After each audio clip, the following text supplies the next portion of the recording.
Hello. Hi. Hi. How's it going? Good, yourself? Oh, good. Good. Fucking cold. Good. 2018 is here. Yep, with a vengeance. Yeah, it is really cold. Oh my god. I started my car at lunch, thankfully. Huh? Yeah. That'll freeze the nuts off a steel bridge. Freeze the nuts off.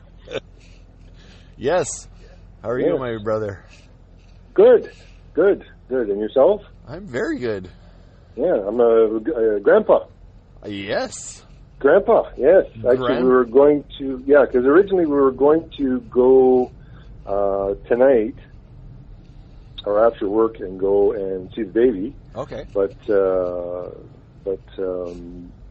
Dawn is sick, so, and I'd probably be carrying the germ. So Danica said we should probably do it another night, and I said not a problem. I don't think the baby's going anywhere, so that's a good thing. Yep. And it's pretty cold out, so I mean I don't mind staying in. Yeah, no kidding. So they're home now? Yep, they're home. Awesome. Water broke on Saturday, and then this is New Year's Eve, and then she had it before midnight, so she wasn't. It wasn't a New Year's baby. That's, you know what? I had a bet with Zach. I said, you're not gonna make the new year, and he said, nope. We're making the new year. It's like, living at the you never know. Yeah. But all is good. So yeah, that's sweet. That's amazing news. I'm very, very excited. I can't wait to go see. Maybe this weekend we can go see the little nugget. See how she's doing. For sure. Yeah. Then I bought my new baby. You saw that? Yes. Bass. I can't wait to hear it. So, what'd you get, Todd? What'd you get? Well, I get the bass. It's an Ibanez SR. Now, there's so many different models. There's like the 300 and 350 and the 400 series, the 500 series. So actually, I got the 400 series that was on sale along McQuaid. Oh, and it was their Boxing Day sale you picked it up from then, right? Yeah, it was kind of it was a Boxing Day sale up to, I think, New Year's Eve or something. Yeah. So I was there, I went the last day in the morning. They opened, it was on a Sunday. First, in December, they said they were open on Sunday. So went there, and first thing in the morning, went in, took a look at what they had, because they said they had one, picked it up, played it. It was awesome. And then it was like, the model up from the one I got was, I think, about $300 more, but it had Bartolini pickups and the whole bit. But I mean, for that much more money, the 400 was more than enough for me. Yeah. Because the other basses I have are all kind of slapped together with glue and duct tape. So this will be my first new purchased bass. Yeah, that's true. Yeah. So it should be good. I can't wait to hear what it sounds like. Yeah. I'm very excited. Yeah, and he's got like a soap bar pickup, like a humbucker pickup. So it's got a coil tap where you can go singles, like if I was playing jazz or. So you can just flip the switch. Basically. It's got a built-in preamp. Okay. They're passive pickups, but there's a preamp in there that it runs on a 9-volt battery, so I can bring up the mids or the top end or the bass. It's quite dynamic. I want to hear what it sounds like through your amp. Yeah, I haven't heard it yet through an amp. I was just kind of practicing our songs through Reaper. Oh yeah, okay. On the computer, and I mean that sounded good. I tried to A and B it with my other one, and my other one didn't seem to have as much output as this one. But I don't know if that's because this one's got humbuckers, where the other one's more of a PJ. It's got the dual in the middle, and then it's got the straight one on the bridge. So it's kind of a combination type deal. So this should be interesting. I love the way it feels. It just fits like a glove in my hand, and it's got a longer neck, right? But skinnier, right? No, it's not a longer neck. It's what they call, is it a 40-inch scale or 42-inch scale. My Peavey Millennium is the same scale, but the thing is it only has 21 frets, where this one has 24. So it's brought up a little more. And some of the music that we play, we're not just doing the dum dum dum dum. I mean, I got to be different places in the neck. So this one's way more versatile, where I can kind of get up the high register without, having to, contort my wrist and arm to try and get up to the highest fret. So yeah, this is exactly like the one that I have that I use that we play. My Schecter. What's that series? Forgetting the name of your bass? There's a I keep forgetting the brand of the other bass, because it's oh my God, Greg Bennett. They make those. Anyways, that one has a longer. It's the same scale, but but that one has 24 frets, and I can get really high. So I really love that bass. Yeah. But for having one bass all the time, you never know when you might break down or whatever. So I figured, well, I'll get this one, and if this one here works out better, then this will be my main. Yeah, and then it'll be my main for now, anyway. So when you go to shows, you bring both of them out. Yeah, but if I when I play the new Ibanez, the strings are a little closer together. They're more guitar-ish. You don't have to stretch. Well, everybody really. Yeah. Like the comments that you read, a lot of players that use it, they play a lot of hard rock metal type thing. It's not. It's more geared for a thrasher, I guess you could say. Yep. But the other one that I have here is the neck is a little bit wider, so the spacing's a little bit different. But I don't know if that's because of when I put my own homemade nut on it. I used deer antler instead of bone that some people use. And when I spaced it, I may have I think I spaced it exactly. Yeah, if I look at it, it's spaced right. Actually, it's Samick. That's what it is. I knew it started with an S. It's what? Sorry, Samick? Oh, Samick, yeah, that's right. Yeah, okay. Yeah. Yeah. But I mean, that one I've got the fretboard was lifted when I got it, and then I had to reglue it. I had to put a couple of holes in the fretboard to make sure that it was secured properly, and then I had to change the nut and put the bone on.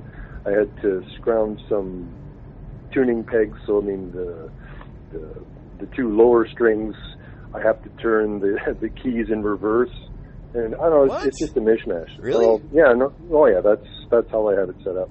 Okay. That, and the tone knobs and the whatever knobs they fell off, so I had to use. I couldn't use. I tried to put new pots in and then put some new brass knobs on it. Yeah.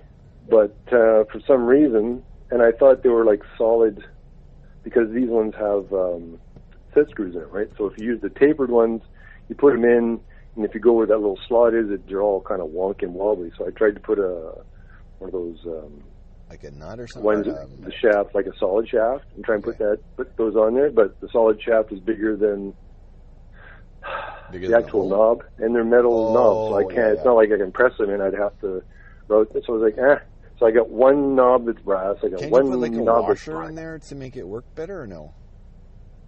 Or am I totally? No, it's the actual shaft itself. Oh, okay. Like any knob you'd have on anything where you turn the volume up and down. Yeah. Well, the shaft where the button goes into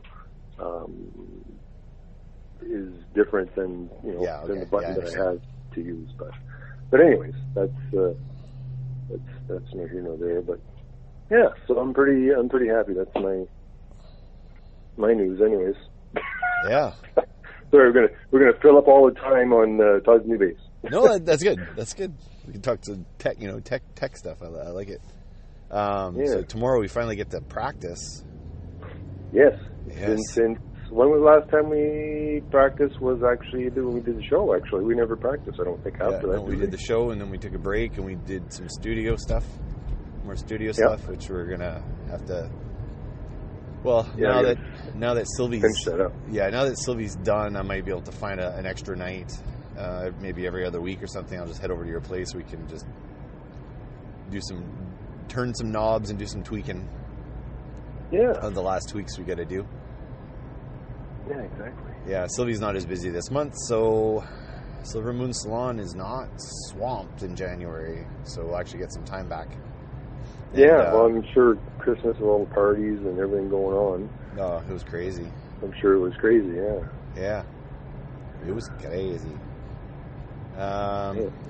So the kids are happy at Christmas. They got everything they needed and everything they wanted and more. You know what we really realize is we didn't, I don't know if you remember us growing up. I think Dad was conservative in the early years for gift giving, just from a budget standpoint. Yeah, I don't think because there wasn't much money. But every present was very important. Dad was really good.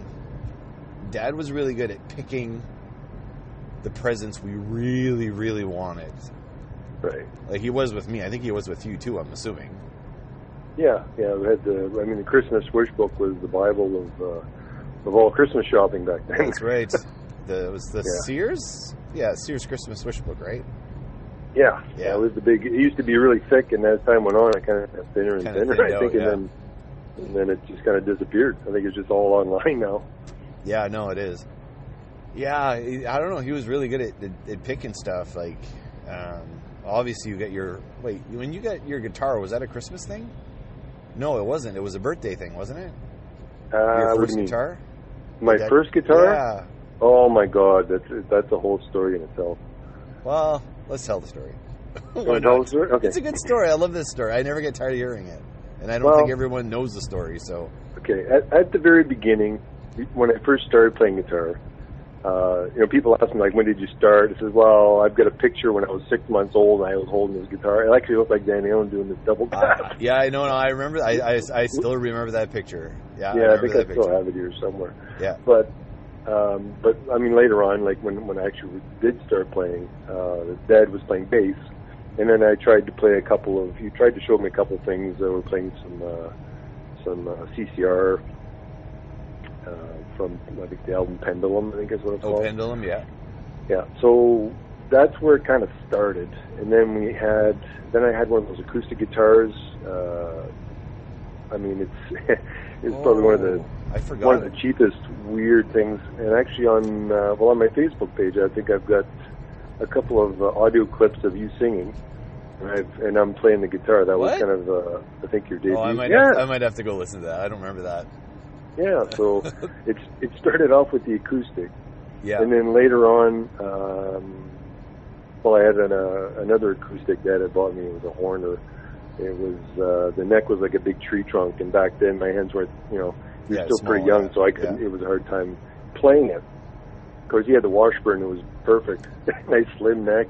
I remember the Washburn. I do remember that one. Yeah. Because I think I actually played that one a little bit. Not that I played much guitar, but I think I played on that one. Yeah. So from there, we used to have parties at our house, right? Yep. Growing up, we had the old kitchen parties back east. Yep. The well-known kitchen parties. So we had that. All our aunts and uncles would come over. Some cousins would come over. Everybody be in the kitchen. Uncle Ronny would be there with his book of music and his acoustic, and away he went. And and then there was just a party. Right? And everybody either sang, or you'd have Uncle Junior would be there either with his bass, or he had his basement amp with the Telecaster that now that I have, because that was the very first electric that I ever picked up and played. And Uncle Mike played drums and wait, so Uncle Mike played drums at those kitchen parties? I actually only saw him play once, and I think it was actually at Peter's camp. Really? I never saw him play, or that and it was only once. I think I only ever heard him play, and it's kind of vague too, so I don't really recall. How old do you think you were?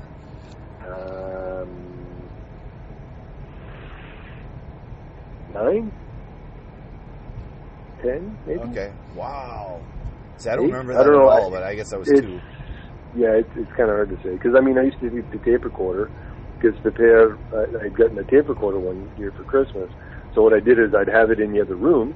I'd hit record, and then you could hear the party, going on. So, I mean, I got a tape of that somewhere. I think I've converted it to MP3. I can't remember. Well, yeah, I actually, maybe we should go dig that up and see if we can find those. Because I think I don't know if I heard a Ghoul kitchen party or not.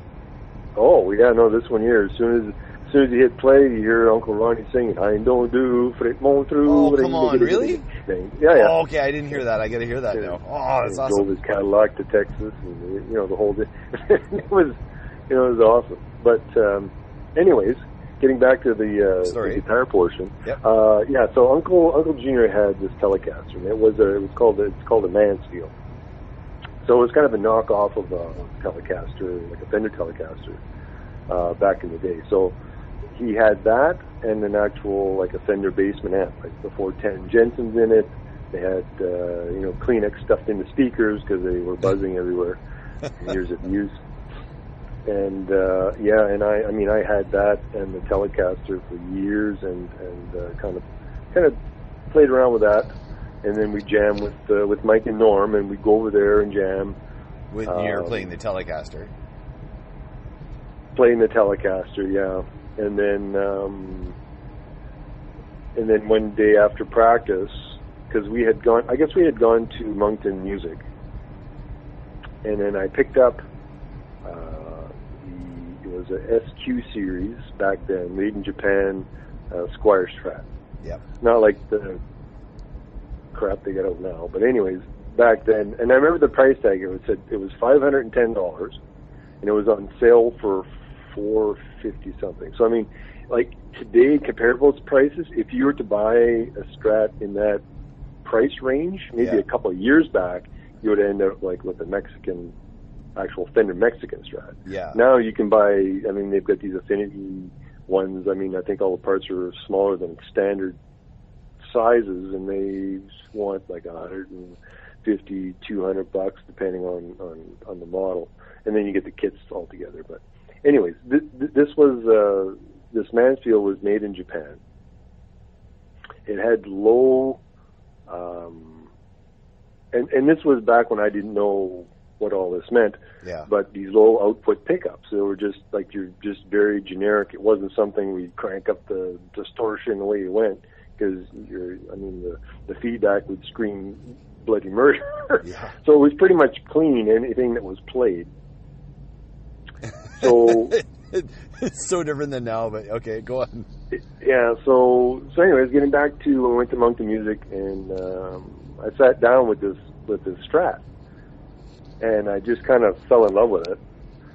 And Dad knew that, and on the way home, I was very quiet in the back seat, very quiet, and he knew that I really, really liked the guitar, but it's not something that I was going to tell him because I knew, it wasn't in the cards. I wasn't even going to put it out there.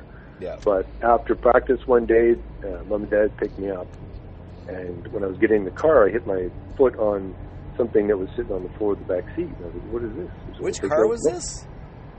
I think it might have been the green bomb thing. Yeah, it may have been that was a Sebring Satellite Plus 74. Oh, yeah, okay, yeah. Avocado green. Yeah.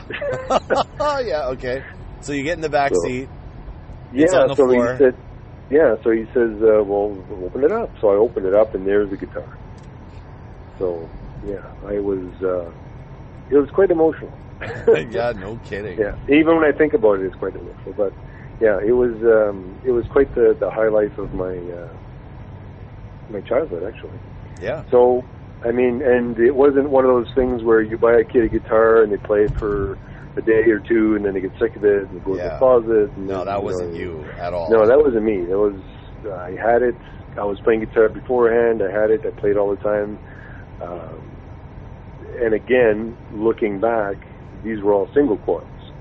So this wasn't something that I would play like Kiss or anything like that with because it just didn't have that oomph to it. Yeah. But, I mean, not to say that I didn't try. We just didn't get the right sound. And the Fender Bassman that was there wasn't your typical. Because I listen to them now, and people crank them up, and God, they sound great. But this one here, I guess it was, I don't know if it was a lower gain thing or whatnot, but it was pretty much clean the whole way through, like when you cranked it up. Yeah. And I had it outside. I remember it being very clean. I remember that.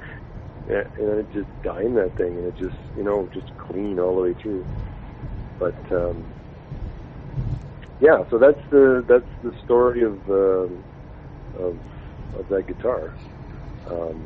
But once we had, was it Slippery When Wet, Bon Jovi and stuff like that, trying to play that stuff, and then I had it was a hollow body guitar from Mark Richard Zapp's brother. The red one, like it was a Gibson or whatever. Yeah, it was a red. No, it was an Ibanez. Oh, Ibanez. Okay. It was an Ibanez copy. It looked like one of those Johnny B. Good type guitars, the EAS 335 or Gibson or whatever they use for numbers. But and that the stock pickups that were in it, I would play and I was like, well, why is this sound? This actually has a better sound to it. It had more, not distortion, but more. I guess overdrive would be the term. Okay, yeah. It had more clipping to it. It wasn't like the single coils where it was so thin. It had a nicer sound, but it was like. But the thing is when he had this guitar, he had it. I guess they dressed the frets to the point where they were dressed almost to the fingerboard, so you're almost like playing a fretless guitar, and it was really hard to play. Yes. But it rang out like when you rang a note, boy. Oh, It rang out, quite a while. And that was my first. Your first other guitar. My first, my first other guitar that was a hollow body. Yeah. Which because your first was the Squier, and then that was your second one, right? The Ibanez. Yeah, did that you have one. One in between there. I don't think you did you? No, that one he actually gave me. Who did? Zapp's brother. Oh, Zapp's brother actually gave it to you? Okay. Yeah. Wow. Yeah. But you did you play with whatever the band was called, Mitoma, or did you actually? No, I guess that was Zapp. Did you actually play that guitar with the band at all, or were you just playing your Squier at the time, or only the Squier? Just the Squier. Yeah. Yeah, we were playing with. I was playing either with Zapp, or if I was playing with Norm and Mike, or if I was, playing with whoever. It was just that guitar because that was the only one that I had. I mean, now it's a different story, but back then, I mean, that was it. That was, and I didn't know anything about neck relief, and I tried to get, because it was buzzing everywhere, and I tried to do with the knowledge that I had. Of course, we didn't have YouTube or internet to figure out how to do all this stuff. But I mean, now I know exactly how to do the intonation and do. I remember you boiling your relief and everything, and boiling in wax, stuff in wax, and all that. Like I remember you always trying things to improve the sound. Well, that was the thing with the single coils; they would squeal. Yeah. And being a Squier, they weren't exactly expensive pickups. Yeah. But they were very low output pickups. But when you went and turned everything up, you get a lot of feedback and stuff. So, I mean, the things you read everywhere, it's like, you dip them in wax, type thing. So, I mean, I did that. I can't remember now if it helped or not. But, I did that. What was the other thing you said? Just boiling. I remember boiling stuff. Oh, boiling the strings. Yes, yes. Did you boil? Okay, so you boiled the strings in wax. What did you do with the pickups? Did you boil? What happened with the pickups? You would it would be like Peavey would usually he'd have a thing of wax. In the pot on the stove, and he'd let it all melt up, right? Yeah. So when it's all melted like that, then you dip the pickup in it. The pickup right in the wax.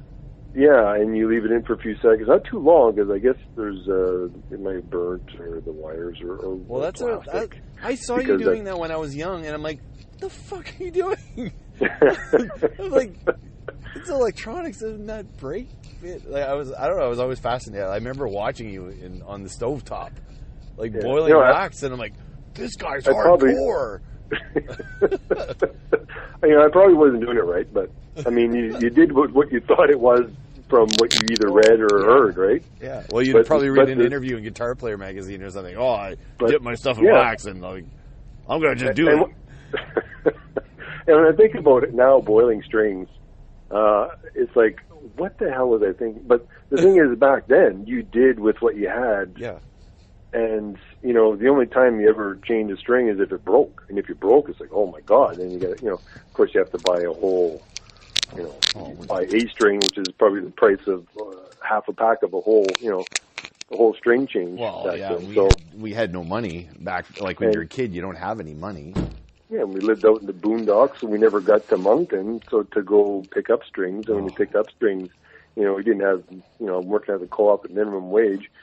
I didn't have money for that, let alone, gas, to get there. So yeah, and the time, like, drive there, drive back. And that all came from Dad. I don't know where he got it from, but he must have done the same thing because, so what we do is we take the strings off, and like when you first buy a pack of strings, they come all wrapped up, right? Yep. In a circle. So you try and put it back in the circle, and you kind of wind it up a little bit, and then you throw it in a pot of water with vinegar. Now the vinegar is supposed to cut all the all the greases and crap off your fingers and whatnot. But I mean, it didn't get rid of the. I don't know if it got rid of the rust or not. But anyways, you boiled them for about 15 minutes or 20 minutes. I can't remember. But when you put them back on, they almost sounded like they were new. Okay. Yeah. So I mean, there was that. String maintenance. Yeah, but I mean, the thing is when you're playing guitar on the strings. When you pull the strings off, everywhere that the string hit the fret, usually you have a little bit of an indent. Yeah. So, I mean, you take the strings off, you boil them, put them back on, you get the indents just slightly off on a different angle. Like you just, of course it's buzzing everywhere because your string isn't straight anymore. But, I mean, like I said, you did with what you had, and that was it. So, I mean, even now I don't boil my strings, but I don't go, okay, it's been a month, I got to change my strings, or 2 weeks, or whatever. I get guitars here that have had the same strings for years. Yeah. Only the ones, if I'm planning on playing one for a while, and I notice that they're, getting pretty bad, then I'll change them. Yeah. But I mean, if I don't play it, it doesn't really. I mean, the tone of the string, I'm sure, changes, but not enough for me to say, oh yeah, no, I got to change them. Yeah, I want you to save that thought. I want to go into more depth with this, but I'm actually home. So we'll cap it off here. But I want to go into more depth in this because I was always fascinated with the whole you taking guitars apart and rebuilding them and all this. And I think Danny will. I can do a whole section of that. Well, yeah, I want to do a whole section of that because I think Danny, who was on the show before, our cousin, he's a luthier. He actually got. Oh yeah, he's an actual luthier. Yeah, he went to school for this. This is old school. Todd doing it old school. So I think I want to talk about this at length. So. We'll cap it off here. We'll do a part 2. In the part 2, we'll talk about the whole technical side of guitar repair and taking guitars apart and making them sound better. I think that'll be a lot of fun. Okay, sounds good. All right. Sounds good. Okay. All right, well, you have a good evening. Yes, you too. And we will talk to you again soon. Okay. See you later. All right. See ya. Bye-bye. Bye.